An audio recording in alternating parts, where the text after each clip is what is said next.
describe what has happened when Donald Trump stabbed us in the back, it's a betrayal. It's a betrayal in it. Canadians are angry, but people in Windsor are pissed off. This feels like a betrayal, a gut punch, for absolutely no reason. Donald Trump has started an illegal trade war with Canada, one of their best allies, for absolutely no reason. And now workers are reeling.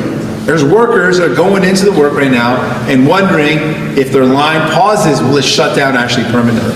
There's workers right now that are wondering, well, if I lose my job, how am I going to put food on the table for my family?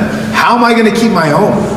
Now, back in the day, maybe 20 years ago, if EI covered half your wage, you'd still be able to pay your bills, buy your groceries, pay your mortgage. But right now, I can say this with confidence, every worker is stretched so thin that cutting their salary in half salary compensation, means they're going to lose their home.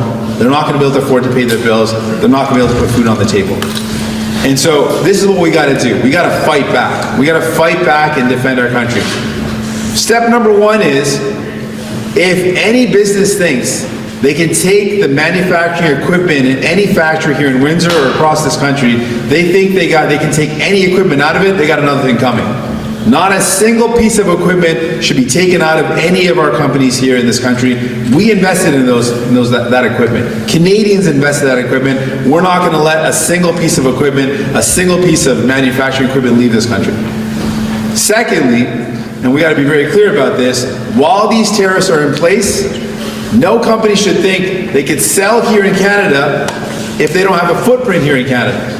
So if they get rid of their footprint, they're not creating jobs here, they're not selling in our country, they're not selling in our market.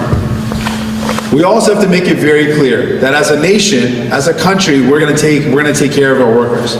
So workers need to know that we're going to immediately put in place an EI that's going to cover their wages enough so they can keep their homes and pay their groceries and pay their bills. We got to make that happen.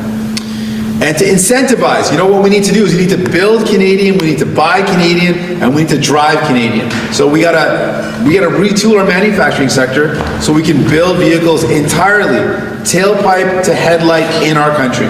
To build up a more resilient automotive manufacturing sector, that's something we've got to do. We also got to encourage people to buy Canadian. So what we're proposing is that if you buy a Canadian vehicle, we'll waive the GST entirely on that vehicle to incentivize people to buy Canadian.